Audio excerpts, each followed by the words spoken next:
right now, sitting on a server farm somewhere, probably in some heavily climate-controlled facility in Nevada, there's an algorithm that likely knows you are going to break up with your partner. Yeah.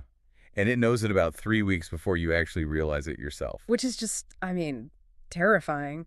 But it knows this because it's quietly tracking all these little things, like the micro hesitations in your text replies. Exactly. It's measuring the fact that, you now take maybe 1.4 seconds longer to open their video messages than you did 2 months ago. Right. It sees this slight shift in the semantic sentiment of your vocabulary. Yeah. And it knows with a really terrifying degree of mathematical certainty that the connection is fading. It's wild, and it is a sobering reality to consider for sure. Because we tend to think of human connection as this, I don't know, this impenetrable, highly mystical fortress of emotion. We do, yeah. We like to think we're mysterious. Exactly. But when you break down our digital interactions, like the cadence of our communication or those subtle behavioral shifts over time, We are incredibly predictable creatures. we really are. And the platforms that are mediating our relationships now, here in 2026, they've simply learned how to read our data way better than we can read our own feelings. Which totally shatters the old paradigm. I mean, we used to romanticize that whole idea of walking into a coffee shop, dropping a book, locking eyes with a stranger, and just having this, like, inexplicable knowing. Right, the classic movie meet cute. Exactly. But that was entirely reliant on physical proximity and absolute chance. You literally had to be standing in the exact right square footage of the planet at the precise second someone else was. And that system of pure serendipity, frankly, had a massive failure rate. I mean, let's be honest. Oh, totally. What we are looking at today is a landscape of human connection that has fundamentally shifted. We've moved away from that giant, disorganized digital filing cabinet. Yes, the dark ages of dating apps. Right, the era of the static text bio, the heavily filtered, two-dimensional photo, that endless thumb-numbing swiping based on just a witty one-liner. Oh, the worst. That era is over. It has been entirely replaced by algorithmic precision and these high-definition, multi-sensory first impressions.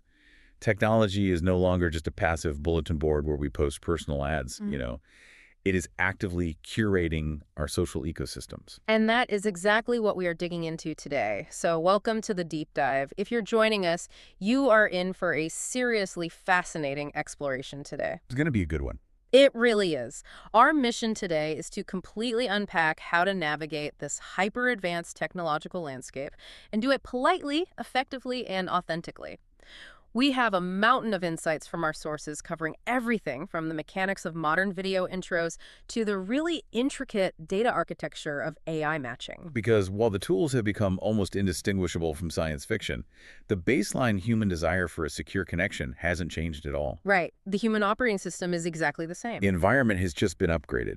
And the stakes for understanding this new environment are much higher than just, securing a casual Friday night date. Yeah, way higher. The etiquette and the interaction patterns we develop right now in these early stages of algorithmic matching, they actually set the foundation for how we will utilize technology to manage our entire lives moving forward. And that right there is the ultimate narrative tease for you. Because as we are going to explore, these AI matchmaking systems are not stopping at the dating phase. Not at all. They are actively evolving to manage our biggest, most complex life events.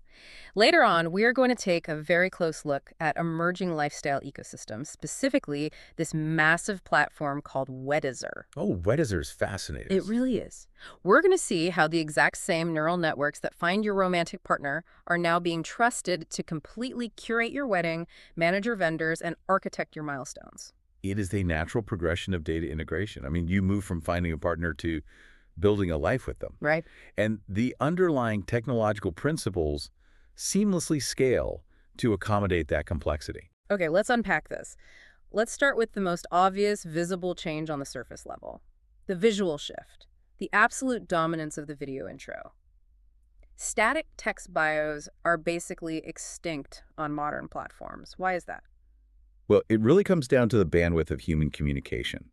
For decades, the internet forced us to compress the totality of our complex human personalities into extremely narrow, low-bandwidth formats. Right, like a few JPEGs and maybe 2 paragraphs of text if you were lucky. Exactly. And think about how much data is lost in that compression. The human brain has evolved over millions of years to process incredibly dense, high-bandwidth social signals. Things like tone of voice, right? Tone of voice, pupil dilation, the exact speed of a smile, postural shifts, all of it.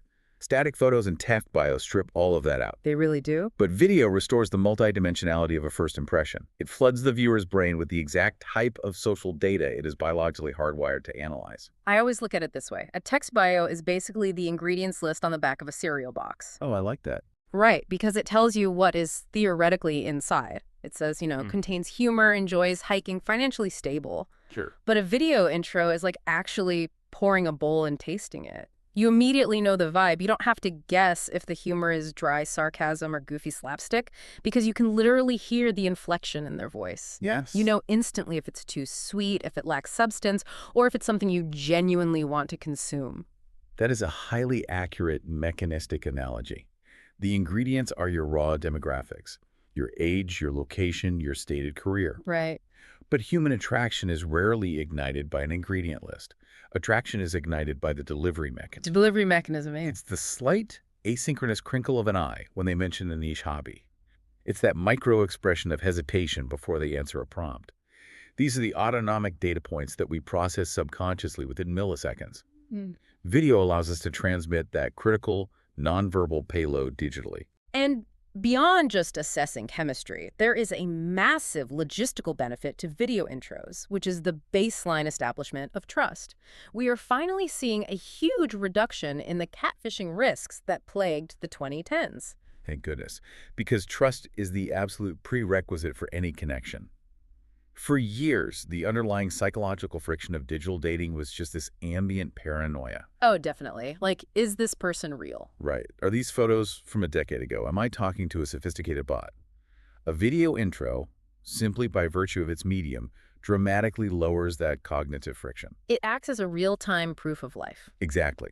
Enhanced authenticity inherently builds a baseline of trust before a single message is ever exchanged.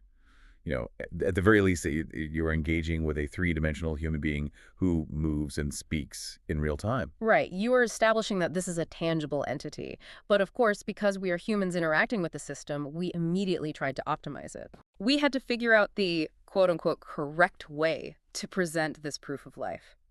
And the consensus on best practices from our sources is incredibly rigid about one thing. You have to keep these videos to a 30 to 60-second window. I find that so fascinating. Why not a well-crafted 3-minute monologue explaining all the nuances of my personality? Well, it operates on the principles of cognitive load and mutual respect. The 30 to 60 time frame is not arbitrary at all. It is the exact sweet spot for a cold introduction. Okay, how so? It is long enough to deliver that high bandwidth vibe we just discussed. The viewer hears your cadence, sees your mannerisms, gets a sense of your spatial environment, but it is short enough that it explicitly respects the viewer's boundaries. Ah, right. In a digital environment characterized by infinite choice, human attention is the absolute scarcest resource. So if I upload a 5-minute documentary about myself, I'm essentially demanding a massive, unearned investment from a total stranger. Precisely. You are presuming an entitlement to their time. The 30 to 60-second rule shows effort and transparency without demanding a reciprocal heavy lift. It makes sense. It is the digital equivalent of a polite handshake and a brief introduction at a cocktail party, rather than cornering someone by the dip and explaining your entire life story. Okay, but here is where I really have to push back on the prevailing wisdom a bit. Because there's this massive industry-wide push against overproducing or scripting these video intros. The directive in the source material is very clear. Avoid highly edited content because it feels inauthentic. Right. But wait a minute. If I know that human attention is the scarcest resource, and I know this 45-second window is my one shot to capture someone's interest in a sea of thousands of other profiles... Why wouldn't you optimize it? Exactly. Let me set up the ring light. Let me use a lapel mic. Let me do 14 takes until I nail the delivery, and let me edit out every single... If I'm trying to put my best foot forward, why is putting on a polished show considered a bad thing? Isn't curation just good manners? What's fascinating here is the paradox of authenticity in modern digital spaces. Your logic is perfectly sound based on older media paradigms. Like TV and movies. Right. We are conditioned by television and cinema to equate high production value with quality and desirability. But when it comes to peer-to-peer digital connection, the psychological framework flips completely. Really? Yes. When a video intro is too slick, too heavily color-corrected, totally devoid of any verbal filler, it triggers a totally different neurological response in the viewer. It drops right into the uncanny valley of self-presentation. Oh, wow. It stops feeling like a personal human introduction and immediately codes as a commercial. Okay, I see what you mean. It feels like I'm being sold a product, not introduced to a person. Exactly. And what is our autonomic psychological defense mechanism when we encounter a sales pitch? Skepticism. Skepticism. Our guard goes up instantly. We start looking for the catch. We wonder what flaws all this heavy editing is trying to conceal. Highly edited videos feel inauthentic because they deliberately strip away the very friction and vulnerability that are required to spark real human connection. So the polish actually destroys the trust we were trying to build in the first place. Yes. Think about it mechanically. A slight stumble over a word, a genuine unscripted laugh at a dog barking in the background, the natural, slightly uneven lighting of a living room. Those are all good things. Those are authenticity signals. They broadcast to the viewer's subconscious. I am safe. I am real. I am not a curated brand. I am a flawed human.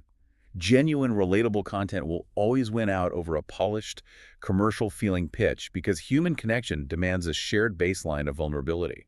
Polish is literally the enemy of vulnerability. I really want you, the listener, to absorb that. Polish is the enemy of vulnerability. So the optimal video intro isn't perfect, it is perfectly imperfect. Perfectly imperfect, It's exactly. concise, it's safe, it's real, but here is the wild part. Once you record that 45 seconds of perfectly imperfect vulnerability, you are not just tossing it out into a digital void hoping someone stumbles across it. You are feeding it as a highly complex data structure straight into the maw of the 2026 engine. AI matchmaking. AI matchmaking. The algorithmic wingman. This is where the architecture of connection becomes truly sophisticated. I really want to understand the mechanics here. How does this actually work under the hood? Because it is clearly not just a simple SQL database query anymore. It's not just filtering for, like, users within 10 miles who checked the box for liking dogs and have a bachelor's degree. No, no, that rules-based filtering is ancient history. The current matchmaking models utilize highly advanced machine learning, specifically deep neural networks and collaborative filtering. Okay, unpack that for me. It analyzes an incredibly dense matrix of preferences, behaviors, and latent compatibility factors. The system is no longer just looking at what you explicitly state in your profile. It is continuously mapping your interaction patterns. What exactly constitutes an interaction pattern in this context? Are we just talking about who I swipe on? It is infinitely more granular than that. The AI is calculating the delta between your stated preferences and your revealed preferences. For example, your profile might say you're looking for a highly extroverted partner who loves weekend adventures, but the algorithm tracks your session telemetry. It notices that you actually spend an average of 4.2 seconds longer watching video intros of introverts speaking in quiet, dimly lit rooms. Wait, it tracks how many seconds I watch a video. Down to the millisecond. And it uses natural language processing to analyze your chat logs.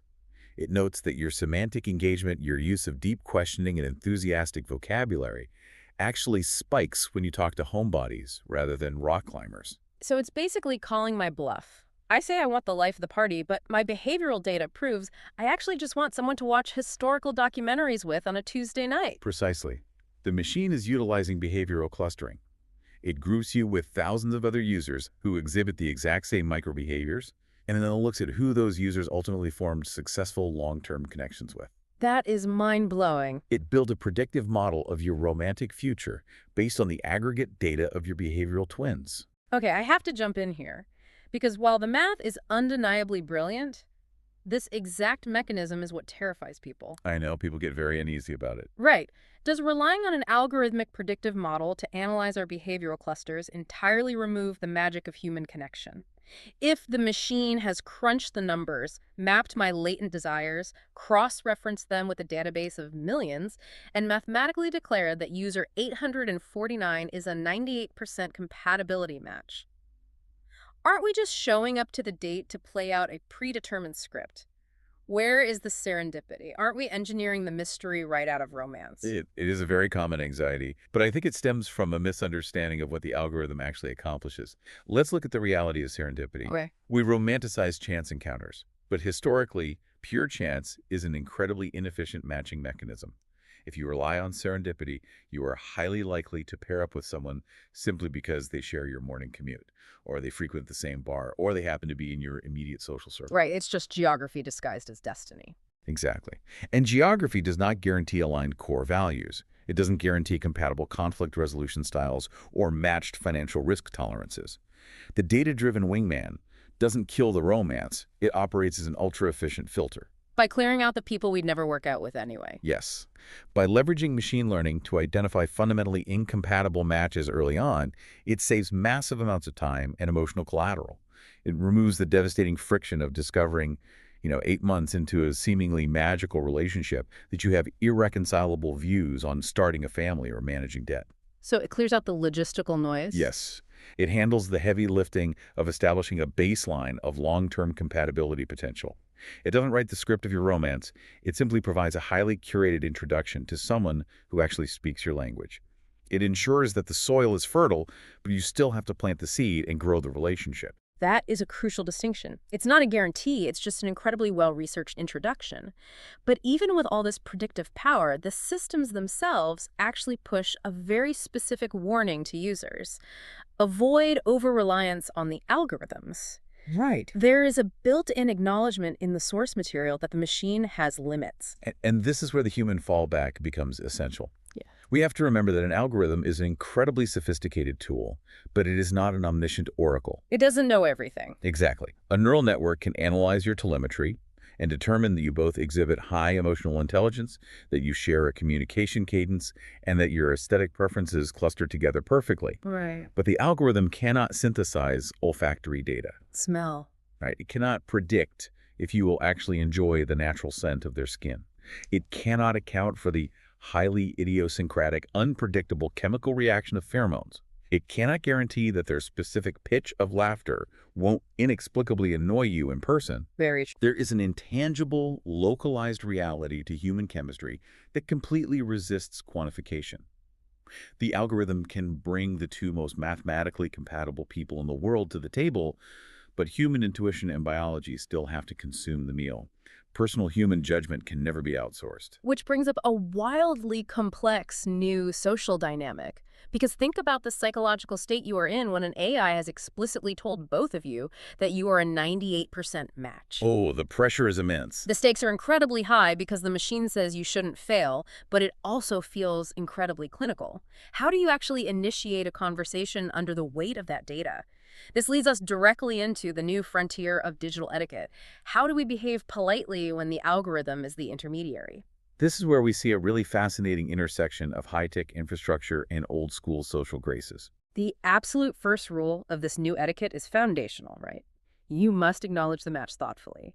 Even if a multi-million-dollar neural network generated the connection, you are obligated to treat it like a personalized human introduction. You cannot just slide into the chat with a generic lowercase hey. To do so would be a massive failure to read the room, structurally speaking. If the AI has handed you a dossier on this person, their video intro, their shared interests, the very reasons the system deem you compatible, ignoring all of that data to say, hey, is not just lazy. It signals a complete lack of cognitive engagement. There is a very specific example of a strong opening framework from our sources that I really want to dissect. Instead of a generic greeting, the protocol suggests utilizing the contextual data the AI surfaced. Let's hear it. For example, hi. I noticed we both enjoy travel and photography. What's your favorite destination so far? Why does a prompt like that work so effectively on a psychological level? Well, let's break down the linguistics and the intent behind that specific opener. First, it explicitly acknowledges the shared context.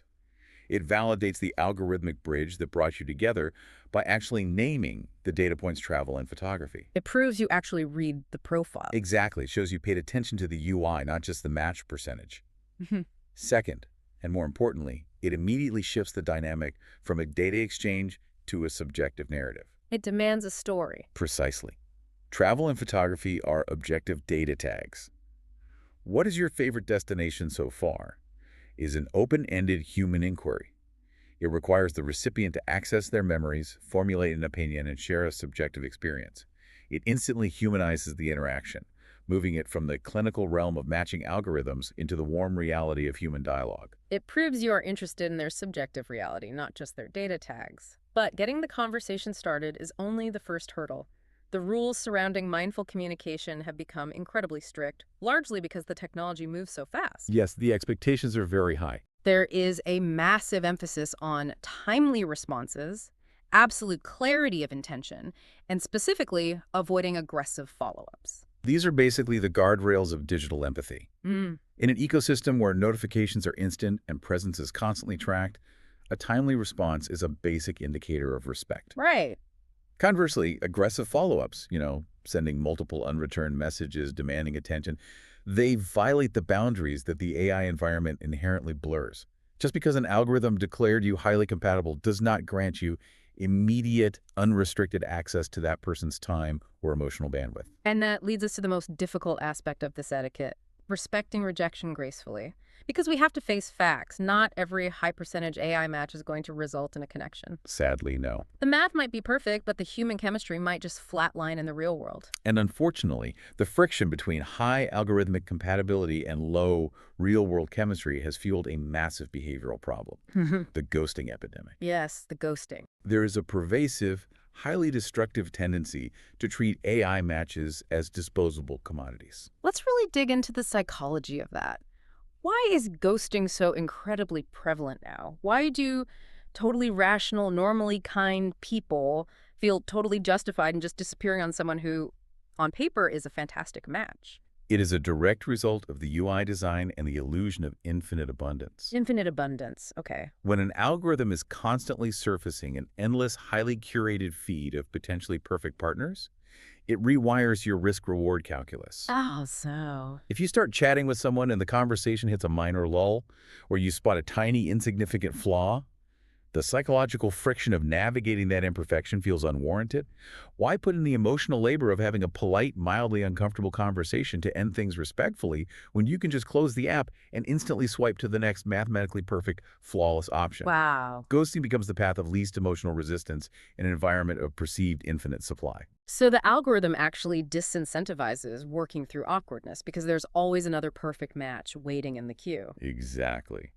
But yielding to that impulse is catastrophic for your own emotional development. Treating matches as disposable assets fundamentally erodes your capacity for empathy. Because they're real people. Yes, behind every algorithmic profile is a flesh and blood human being with their own complex web of hopes, anxieties, and vulnerabilities. When you ghost someone simply for your own convenience, you are actively invalidating their humanity. Which raises an important question. If the tech makes it so easy to be callous, how do we counter it? This raises an important question regarding emotional intelligence, or EQ. The system architecture can only take you so far. Ignoring emotional intelligence is the single biggest point of failure in modern digital relationships. An AI can analyze your data. It can point you toward the statistically optimal partner. It can even suggest conversation starters.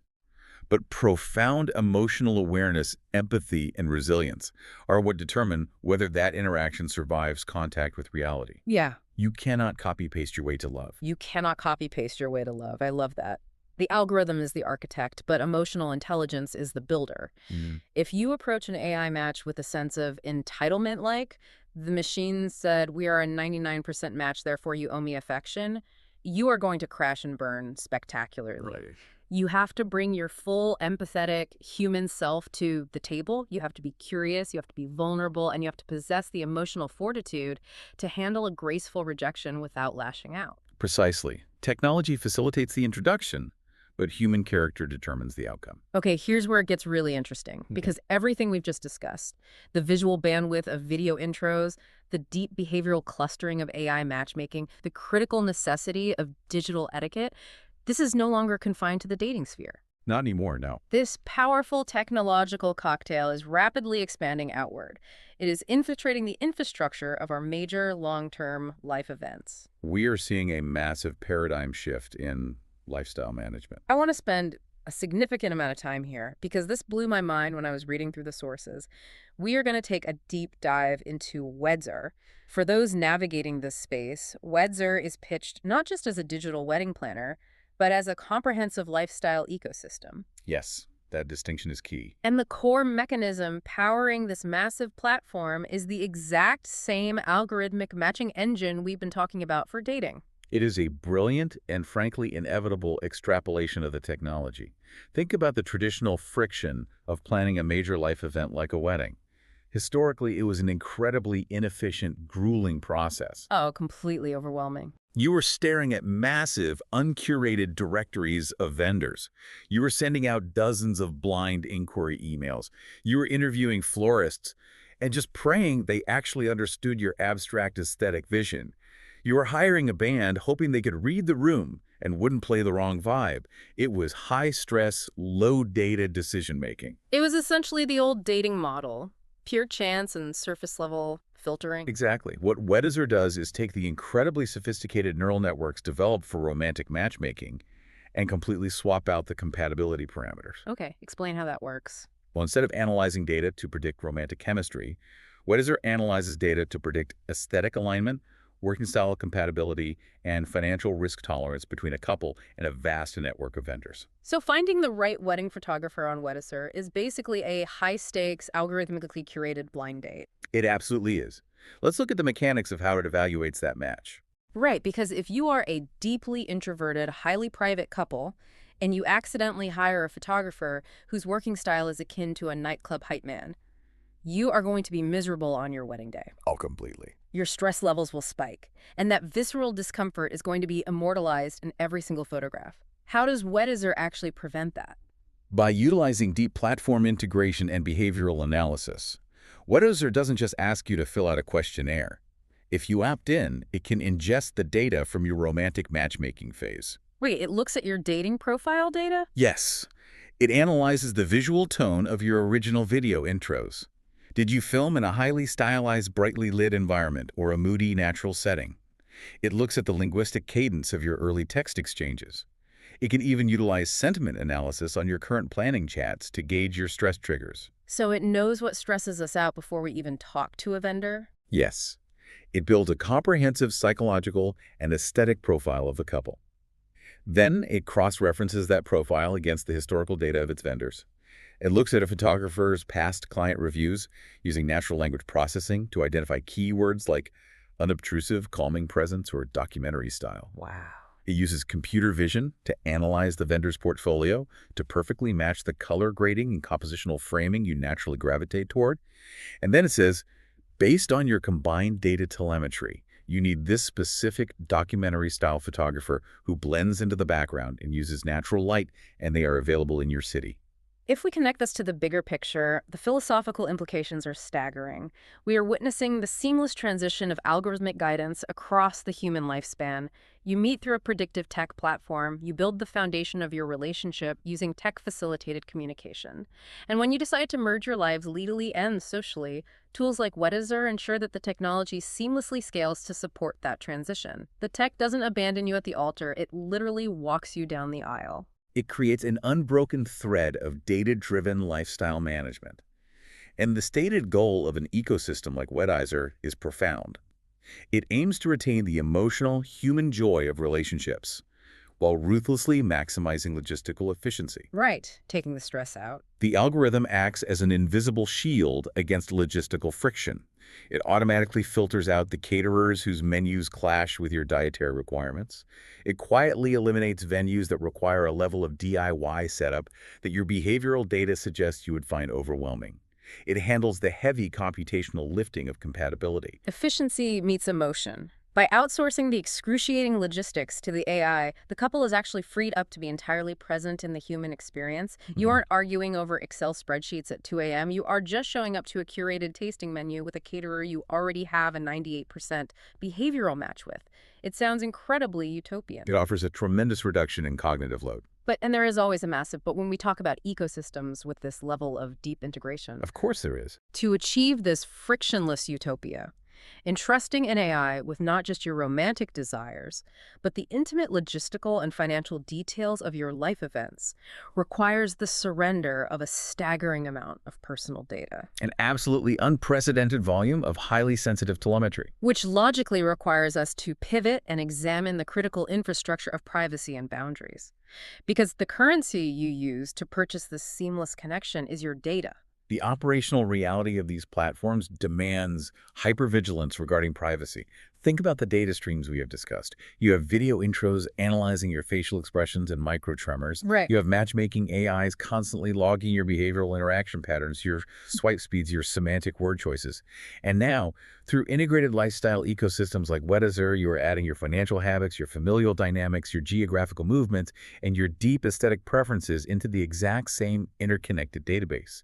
Privacy awareness can no longer be an afterthought. It must be a proactive stance. We aren't just talking about abstract warnings here. What I appreciate is that the operational protocols for these platforms lay out very specific, actionable safety steps. It's not just a vague, be careful online. It mandates active obfuscation early on. Yes, very practical steps. For instance, avoiding the sharing of sensitive locational data. When you record that perfectly imperfect video intro, you have to be conscious of your background. Don't film it out on your balcony where the AI or a human viewer can geolocate your specific cross streets based on the skyline. It requires situational awareness. You must actively engage the platform's security features. And crucially, you have to regularly audit your privacy settings. Audit them constantly. Because as these ecosystems become more deeply integrated, as the dating module begins sharing API endpoints with the Weddizer wedding planning module, which might then connect to your smart home or financial planning apps, the flow of your data becomes exponentially more complex. You have to act as the aggressive custodian of your own digital footprint. You have to know exactly which platform has permission to access which layer of your identity. And beyond the technical settings, there is the emotional side of safety, which is the absolute necessity of setting boundaries early in these interactions. We talked about how the platforms are fundamentally designed to encourage oversharing because more data makes the algorithm smarter. The UI is engineered to extract data. It literally rewards you for sharing more. Right. So in an environment where oversharing is structurally incentivized, establishing an emotional boundary is an act of radical self-preservation. It fosters mutual respect and prevents massive misunderstandings. It is perfectly acceptable and frankly polite to tell an algorithmic match, "I know the system says we are highly compatible, but I prefer to stick to text for the first few days before I am comfortable opening up a live video channel." Or to say, "I am not ready to share the exact neighborhood I live in." And this brings us right back to emotional intelligence. A respectful match. A human being with the requisite EQ to sustain a real relationship will immediately honor that boundary. They won't push it. They will recognize that your comfort supersedes the algorithm's desire for rapid escalation. If they push back or demand immediate intimacy because the math says they deserve it, then the human has failed the test, regardless of what the AI predicted. Boundaries introduce necessary friction. And in these high-speed systems, friction is what keeps you safe. Speaking of high-speed systems and where this is all heading, I want to cast our view forward because the trajectory of this technology is accelerating. We've talked about video intros and Weddizer, but the next frontier of connection is already being beta tested. We are looking at the impending rise of highly immersive spatial computing experiences, specifically the integration of AR and VR into the dating phase. Augmented and virtual